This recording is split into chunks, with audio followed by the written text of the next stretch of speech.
Ok, ¿me ven correcto? Sí, doctor. Ok, muy bien.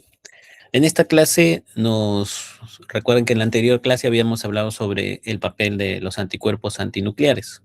En esta ocasión vamos a continuar con el enfoque diagnóstico de algunas otras enfermedades inmunológicas, principalmente artritis reumatoide, pero también sobre el papel del ANCA en el diagnóstico de las vasculitis. Entonces, empecemos con el ANCA, ¿no? Usualmente, siempre que sospechamos de una enfermedad autoinmune, solemos solicitar el ANA y el ANCA. Pero el ANCA está dirigido principalmente a aquellas vasculitis de vasos pequeños, es decir, son aquellas vasculitis que van a afectar los senos paranasales, los pulmones o los riñones y en algunas ocasiones también la piel. Entonces, para este diagnóstico de las vasculitis ANCA positivos, que son anticuerpos anticitoplasma de neutrófilos, nosotros solemos pedir dos pruebas, ¿no? El ANCA, y en el ANCA nosotros tenemos al ANCA-P y al ANCA-C, que cada uno está destinado a detectar un tipo de antígeno. En el caso del ANCA-C, también denominado así porque en el patrón clásico de la inmunofluorescencia indirecta era que teñía a todo el citoplasma, pero en realidad este ANCA-C es capaz de detectar a al menos el 90% de aquellos pacientes que tienen el antígeno o anticuerpos contra el antígeno de la proteínasa 3. Mientras que el ANCA-P, que era un patrón de tinción en la inmunofluorescencia indirecta, que era perinuclear, está diseñado para captar al 90% de los pacientes que tengan anticuerpos contra la mieloperoxidasa de los neutrófilos. ¿Bien? Entonces, esto es muy importante porque generalmente nosotros hacemos referencia a síndromes clínicos basados en el tipo de ANCA que ellos tengan, ya sea en un ANCA-C dirigido contra la proteína ASA3 o el ANCA-P dirigido contra la mieloperoxidasa. Entonces, dentro de las funciones normales de este antígeno, en el caso de la proteína ASA3, vemos de que sus funciones es ser un regulador hematopoyético con capacidad de inducir apoptosis. Y la presencia de un ANCA-C generalmente es indicativa de una granulomatosis con poliangeitis, que anteriormente era conocida como la granulomatosis de Wegener. Por otro lado, el ANCA-P generalmente está relacionado con un tipo de vasculitis denominada la poliangeitis microscópica o también con la granulomatosis eosinofílica con poliangeitis, que es anteriormente era conocida como el síndrome de Sharp-Strauss. Entonces, siempre tratar de hacer memoria de esto porque esto es una pregunta que suele venir en los exámenes de admisión a recientado, internado, ¿no? ¿Con qué enfermedades se asocian cada uno de ellos? ¿Qué antígeno es el que se relaciona el ANCA-C, el ANCA-P? Es una cuestión de conocimiento básico. ¿Qué ha cambiado en cuanto al algoritmo diagnóstico? Cuando había una sospecha clínica de alguna de estas vasculitis, la primera prueba inicial a solicitar era la inmunofluorescencia indirecta, y este solía ser el filtro.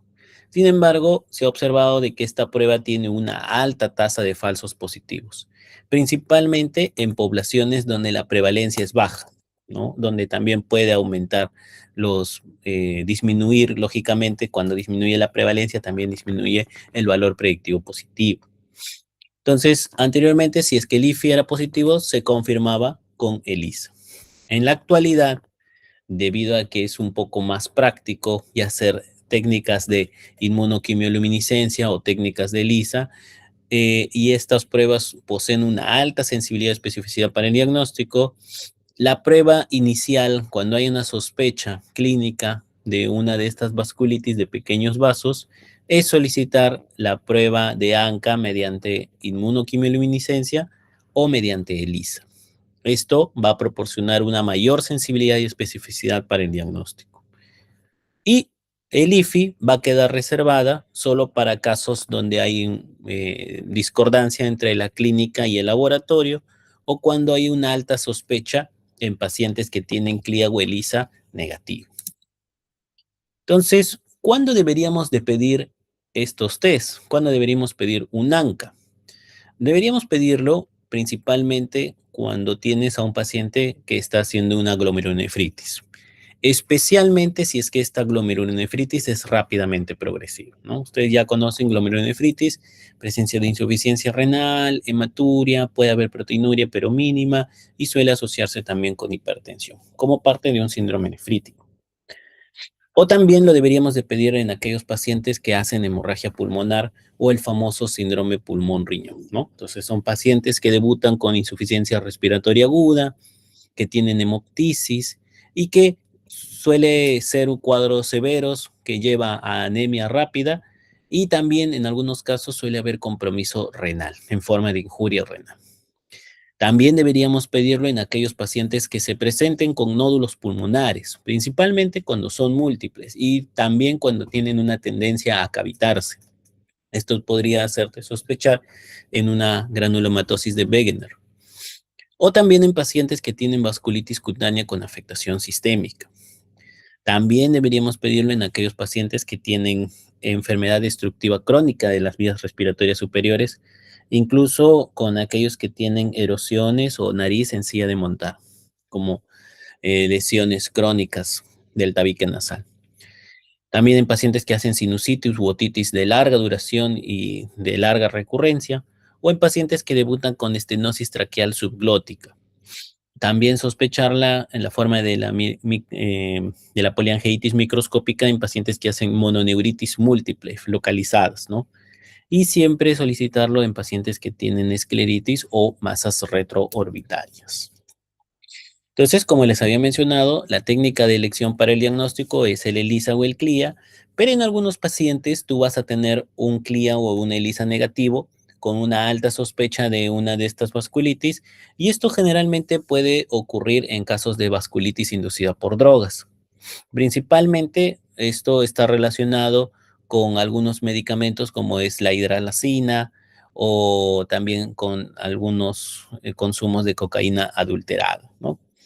También podemos observar estos casos que tengan IFI positivo y ELISA negativo en pacientes que tengan enfermedad inflamatoria intestinal o autoinmunidad hepática. Bien, entonces aquí generalmente tienen unos patrones de ANCA-P atípicos que no suelen reaccionar ni contra la mieloperoxidasa ni contra la proteinasa 3.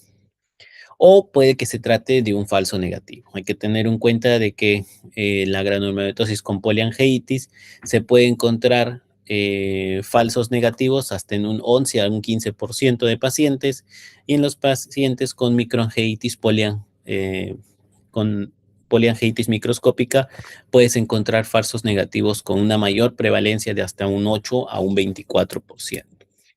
Entonces, estos pacientes van a tener CLIA negativo, pero el IFI puede ser discordante, ¿no?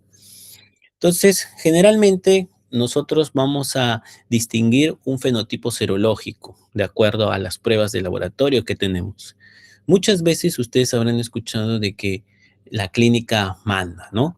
Pero en el caso de las vasculitis ANCA, el laboratorio manda. El laboratorio es más específico, el patrón del ANCA que tiene, que incluso los propios síntomas del paciente. Entonces, esta especificidad del ANCA, tanto del mieloperoxidasa o de la proteinasa 3, tiene la capacidad de predecir el comportamiento genético, el comportamiento clínico e incluso tiene un papel fundamental en la predicción de respuesta al tratamiento, y esto es más preciso que las presentaciones clínicas de ambos síndromes, tanto de la forma de poliangiitis microscópica o con la forma de granulomatosis con poliangiitis. Y es que esta distinción que existe entre ambos fenotipos que tienen por las pruebas está bien delimitado tanto en términos demográficos, en términos geográficos, en términos genéticos y también en los factores ambientales que lo desencadenan. Por ejemplo, en el caso de la demografía, observamos que los pacientes que tienen proteinasa 3, con anticuerpos contra la proteinasa 3, suelen ser pacientes más jóvenes y con una predominancia masculina. Estos pacientes tienen una mayor prevalencia en países de Europa del Norte y está asociado con un gen, una asociación con el gen, con una mutación específica del HLA-DBP1. Y esto también se ha asociado con un desencadenante que son la colonización por Staphylococcus aureus en las narinas. Por otro lado, los anticuerpos contra la mieloperoxidasa suele ser o ocurrir en pacientes de mayor edad, principalmente mujeres. Tiene un fuerte predominio en países asiáticos como Japón, China y también en el sur de Europa, y está asociado con otra alteración genética. Este está relacionado con variantes del HLA-DQ. Y el desencadenante generalmente más conocido es la exposición ocupacional al sílice. En cuanto a las manifestaciones clínicas, también son muy distintas entre ambos síndromes. La poliangiitis microscópica suele asociarse poco con afectación otorrinolaringológica y la forma de afectación pulmonar es más difusa, ya sea en forma de fibrosis intersticial o en forma de bronquiectasias o ya sea en forma de hemorragia alveolar severa. Mientras que las vasculitis dirigidas contra la proteinasa 3 suelen tener compromiso granulomatoso de la nariz en forma de rinosinusitis crónica. El paciente suele tener costras nasales, nariz sencilla de montar, puede tener compromiso ocular en forma de escleritis, o también en la parte pulmonar se suele manifestar con nódulos, ¿no? Con los famosos granulomas. Y estos nódulos tienen la tendencia fuerte a cavitarse. Y puede ser el diagnóstico diferencial de neumonías cavitarias, de tuberculosis, de aspergilosis o incluso de cáncer, ¿no? Y también hay que tener en cuenta el patrón que suelen tener estos pacientes que hacen un compromiso renal en las biopsias, ¿bien? Entonces, cuando tú observes una biopsia con una clase esclerótica, ese paciente tiene un peor pronóstico renal, ¿no? Hay menos tendencia a que tenga glomérulos sanos y hay un daño crónico que es más progresivo y más rápido. Por otro lado, las glomerulonefritis focales y con semilunas, y si es que esta semiluna es creciente, estos pacientes suelen tener mejor supervivencia renal inicial. Además de servir para el diagnóstico, estos anticuerpos, autoanticuerpos, también nos sirven para predecir el riesgo de recaída y también el riesgo de un daño permanente, ¿no? Daño renal permanente. En este caso, la mieloperoxidasa suele sugerir un riesgo de daño renal permanente mucho más alto que los anticuerpos contra la proteinasa 3, mientras que los autoanticuerpos contra la proteinasa 3 suele asociarse con una tasa mucho más alta de recaídas a largo plazo que los pacientes que tienen autoanticuerpos contra la mieloperoxidasa. Del mismo modo, esta presencia de anticuerpos puede sugerir la respuesta terapéutica a la cual están condicionados los pacientes. Y esto ya ha sido demostrado incluso en ensayos clínicos. Los pacientes que tienen autoanticuerpos contra la proteinasa suelen responder mejor al rituximab que al ciclofosfamida. Bien, y esto es tanto en las formas endovenosas como en las formas orales. Por otro lado, los pacientes que tienen autoanticuerpos contra la mieloperoxidasa, la eficacia entre el rituximab y la ciclofosfamida es comparable. Del mismo modo, en términos del mantenimiento, los pacientes que tienen autoanticuerpos contra la proteinasa 3 requieren por lo general dosis mayores y dosis más prolongadas de tratamiento de mantenimiento. Y por lo general, el rituximab suele ser superior a la azathioprina y esto fue demostrado en el ensayo Main-Risk-SAM. Por otro lado, en los pacientes que tienen autoanticuerpos contra la mieloperoxidasa, la azathioprina suele ser un buen esquema y ha mostrado una eficacia similar al rituximab y con menores efectos adversos, porque como ustedes saben, el rituximab, que es un anticuerpo anti-CD20 que puede barrer hasta el 90% de tus linfocitos B, puede condicionar una inmunosupresión importante, principalmente contra microorganismos encapsulados.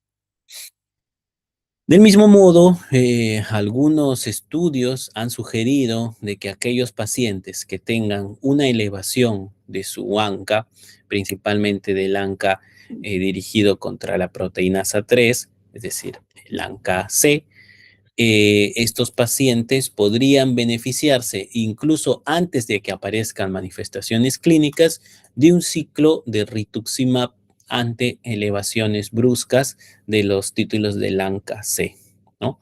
Entonces, esto también podría prevenir recaídas en el futuro en los pacientes que tienen un seguimiento estrecho. Entonces, ¿cuáles son las 4 reglas que debemos de tener en cuenta para el ANCA? Siempre el serotipo manda, incluso más que la clínica. Entonces, siempre que tú tengas a un paciente con una vasculitis de pequeños vasos, hay que clasificarlo. Y esto se va a clasificar según tenga un ANCA-P o un ANCA-C. Y no solo por el fenotipo clínico que los pacientes muestren. Segundo, hay que confiar en el algoritmo. Bien, entonces la primera prueba de tamizaje debe ser mediante una técnica de ELISA o una técnica de CLIA, no por la EIFI, bien, por su alta tasa de falsos negativos que tiene y también por su pobre valor predictivo positivo en zonas de baja prevalencia. Latinoamérica es una zona de baja prevalencia de este tipo de vasculitis, a diferencia de países europeos o países asiáticos. Asimismo, hay que anticiparnos ante la recaída, principalmente en los pacientes que tienen autoanticuerpos contra la proteinasa 3. Estos pacientes suelen requerir una vigilancia estrecha y ante una elevación podrías considerar dar un ciclo de rituximab. Y siempre hay que proteger el riñón en aquellos pacientes que tengan esta vasculitis ANCA-P, ¿no? Estos pacientes con autoanticuerpos contra la mieloperoxidasa suelen tener un mayor riesgo de enfermedad renal crónica y progresiva que muchas veces es silenciosa y rápidamente puede evolucionar a la fibrosis. Muy bien, ahora vamos a hablar sobre el factor reumatoideo. Cuando nosotros hacemos el anticuerpo, la detección de una enfermedad que es la artritis reumatoide, que es una de las enfermedades autoinmunes más prevalentes que hay en el planeta, generalmente tenemos dos formas de hacer el diagnóstico mediante serología. Uno es mediante la detección del factor reumatoideo, que es un anticuerpo de los más famosos que hay, uno de los primeros descubiertos, incluso fue descubierto en el año 1940. Y este es un autoanticuerpo que va dirigido contra el propio sistema inmunológico, eh, precisamente contra los receptores FC de los propios anticuerpos. Y luego tenemos un autoanticuerpo un poco más moderno, que son los anticuerpos peptídicos anticitrulinados. Estos autoanticuerpos son muy específicos para el diagnóstico, aunque un poco menos sensibles que el factor reumatoideo. Y vamos a hacer su comparación mediante este cuadro matriz. El objetivo, como les había dicho, el objetivo diana del autoanticuerpo del factor reumatoideo es la porción FC de la inmunoglobulina, principalmente de la inmunoglobulina G. Pero este autoanticuerpo, a pesar que está dirigido contra la porción FC de la inmunoglobulina G, puede ser de tipo inmunoglobulina M, que es el más específico, o puede ser de tipo inmunoglobulina G o incluso de tipo inmunoglobulina A. El anticuerpo de los péptidos anticitrulinados, su objetivo, Diana, es precisamente eso, los péptidos citrulinados. Su sensibilidad del factor reumatoideo suele ser alta, ¿bien? Entonces, aproximadamente está en un 80 a un 90%. Y eso es porque existen pacientes que pueden tener un factor reumatoideo negativo, que son conocidos como artritis reumatoidea seronegativos. Mientras que el anticuerpo contra los péptidos citrulinados tiene una sensibilidad superior en las fases iniciales y en las fases preclínicas que el factor reumatoideo. Bien, pero en global su sensibilidad suele ser menor cuando ya está instaurado el diagnóstico. En cuanto a especificidad, los anticuerpos contra los péptidos citrulinados suele ser superior, suele ser más del 90%, comparado con el factor reumatoideo, que suele rondar entre un 80 y un 85%. Entonces, en términos de especificidad, los anticuerpos contra los péptidos citrulinados te dan una especificidad más alta y suelen ser pedidos para confirmar diagnóstico en muchos escenarios o para un diagnóstico temprano también. Entonces, el factor reumatoideo, además de ser un marcador útil para el diagnóstico, también es un marcador muy útil para el seguimiento. Es más, se conoce de que mientras más altos estén tus títulos, existe un mayor riesgo de severidad, de compromiso sistémico y de poca respuesta al tratamiento. Mientras que los péptidos anticitrulinados en la actualidad se considera el gol estándar para el diagnóstico de la artritis reumatoide, pero es más que todo para el diagnóstico temprano y también por su alta especificidad. Sin embargo, no te sirve para el pronóstico, ya que el resultado es netamente positivo o negativo. No hay títulos como ocurre con el factor reumatoideo. Y es que el factor reumatoideo también tiene muchas limitaciones, dentro de las cuales son sus falsos positivos, los cuales son muy frecuentes. Y esto hay que tener en cuenta que aproximadamente un 10% de la población sana puede tener anticuerpos contra el factor reumatoideo, o sea, factor reumatoideo positivo, sin tener artritis reumatoide. Bien, entonces, y eso puede ocurrir en personas sanas. Sin embargo, también hay falsos positivos debido a otras enfermedades, como ocurre en los pacientes que tienen hepatitis C, que incluso pueden tener títulos muy altos. Y se ha reportado que los pacientes con hepatitis C pueden tener una prevalencia de factor reumatoideo hasta en el 76% de los casos. O sea, es una variedad muy común, muy frecuente. Del mismo modo, en algunos pacientes con endocarditis infecciosa subaguda también pueden tener falsos positivos de factor reumatoideo, o en pacientes con tuberculosis o pacientes con sífilis. Bien, entonces es algo relativamente frecuente en algunas enfermedades infecciosas, principalmente en infecciones crónicas. A esto también hay que tener en cuenta de que les había dicho de que la prevalencia de un factor reumatoideo positivo en pacientes sanos es de un 10%. Sin embargo, en personas mayores de 85 años, esta prevalencia puede ser incluso de más de 25%. Quiere decir que uno de cada 4 adultos mayores de 85 años podrían tener un factor reumatoideo positivo sin necesariamente tener diagnóstico de artritis reumatoide. Y por supuesto, también lo pueden observar como falsos positivos en otras enfermedades autoinmunes, como es el síndrome de Sjögren, pacientes con lupus eritematoso sistémico y muy frecuente también en pacientes con crioglobulinemias mixtas. El diagnóstico en la actualidad se puede hacer por nefelometría o por ELISA. La nefelometría te da la particularidad de que te puede dar títulos, y los títulos son muy valiosos en la actualidad, ¿no? Principalmente para términos de pronóstico.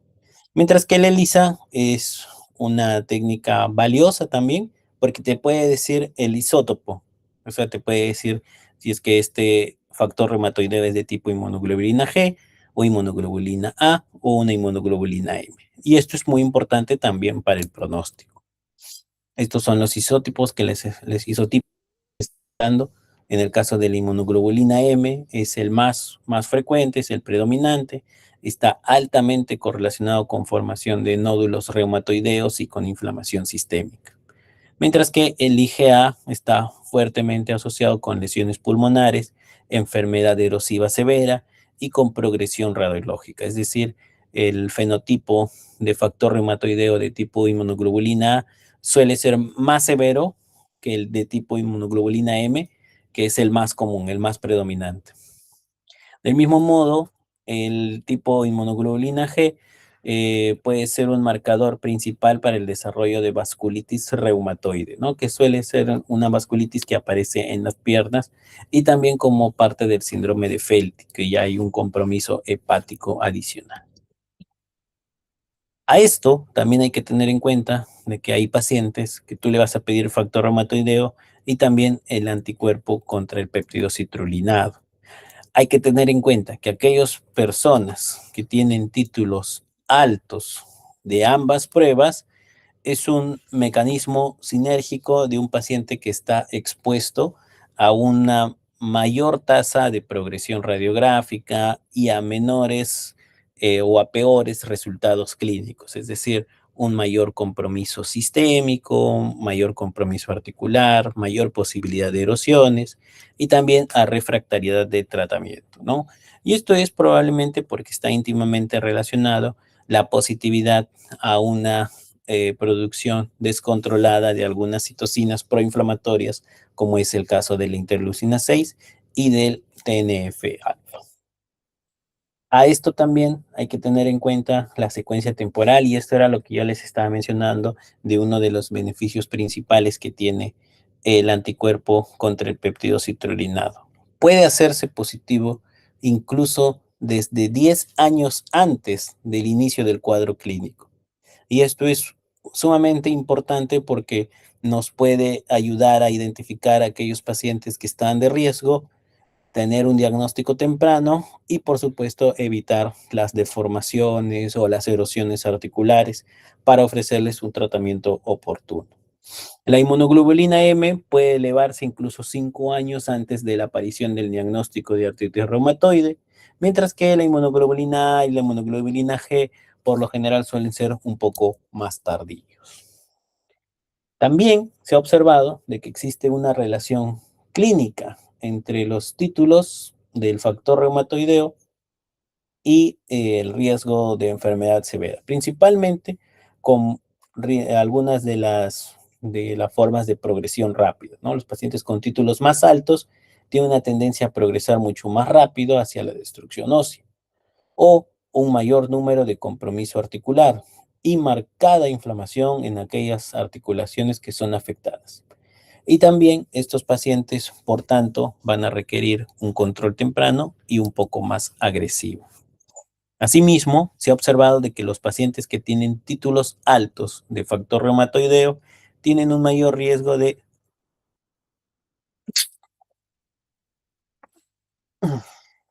gracias, perdón, mayor riesgo de manifestaciones extrarticulares. Bien, entonces generalmente si tú encuentras un título de factor reumatoideo mayor de 60, estos pacientes pueden tener mayor riesgo de enfermedad pulmonar intersticial difusa, también se correlaciona con linfadenopatías mediastínicas y con peor pronóstico en términos de mortalidad. Estos pacientes también tienen un mayor riesgo cardiovascular, es decir, una mayor tasa elevada de infartos del corazón, de insuficiencia cardíaca y también de muerte súbita. Asimismo, los pacientes que tienen títulos altos de factor reumatoideo tienen un mayor riesgo de vasculitis reumatoide, ¿no? Que es una vasculitis que suele afectar a los vasos de las piernas y por lo general es una vasculitis que se ha observado con una prevalencia mucho más alta en los pacientes que son seropositivos que en aquellos pacientes que son seronegativos. Asimismo, se ha observado que los pacientes que tienen factores reumatoideos altos, principalmente mayor de 60, tienen una tendencia a hacer formas de artritis reumatoide de difícil tratamiento, que es considerado cuando los pacientes fallan a dos drogas modificadoras de enfermedad, como es el metrotexato o incluso a los ciclos de corticoides que podrían usar estos pacientes, ¿no? Entonces, estos pacientes podrían ser más candidatos a una terapia biológica. Sin embargo, en la terapia biológica también se ha observado fallas. Recuerden de que estos anticuerpos se unen contra la fracción FC de los anticuerpos. Y los anticuerpos monoclonales, algunos tienen esa fracción FC, como es el caso del adalimumab o del infliximab. Entonces, estos pacientes podrían tener fallas terapéuticas cuando tienen títulos altos de factor reumatoideo ante este tipo de terapias. ¿Cuál podría ser la alternativa? ¿O cuál es la alternativa en realidad? Es dar anticuerpos monoclonales, pero que no tengan fracción o porción FC, como es el caso del certolizumab o del ozoralizumab, ¿no? Que son anticuerpos que carecen de esta fracción y que mantienen su efectividad contra la artritis reumatoide. O por otro lado, evitar anticuerpos anti-TNF y usar anticuerpos no anti-TNF como el rituximab, que es un anti-CD20 que ha demostrado mucho beneficio en el seguimiento y control de los pacientes con artritis reumatoide. Finalmente, las conclusiones de esta presentación sobre la parte de artritis reumatoide es que el primer paso cuando tú vas a hacer la evaluación diagnóstica serológica es pedir el perfil correcto. Y esto incluye evaluar el factor reumatoideo isotipado, es decir, saber si es una inmunoglobulina M, una inmunoglobulina G, una inmunoglobulina A, y también pedir el péptido anticitrullinado. ¿Por qué? Porque me puede proporcionar una mayor especificidad y también me puede ayudar a detectar pacientes más temprano o con mayor riesgo.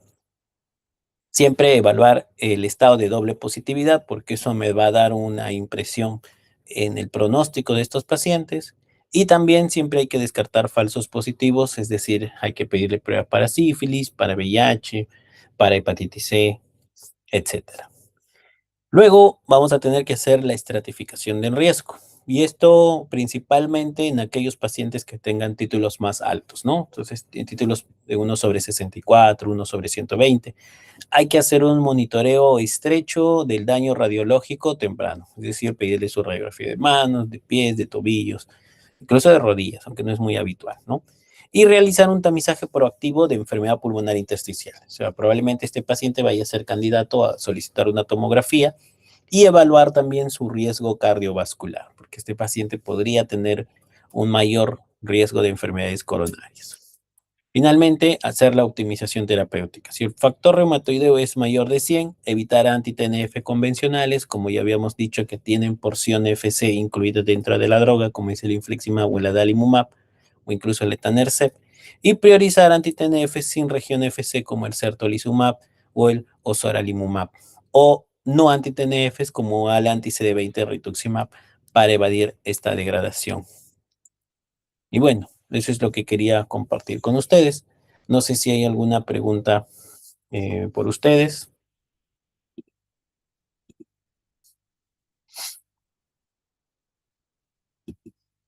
Muy bien, doctores. Si no hay preguntas, que tengan todos unas buenas tardes o buenas noches.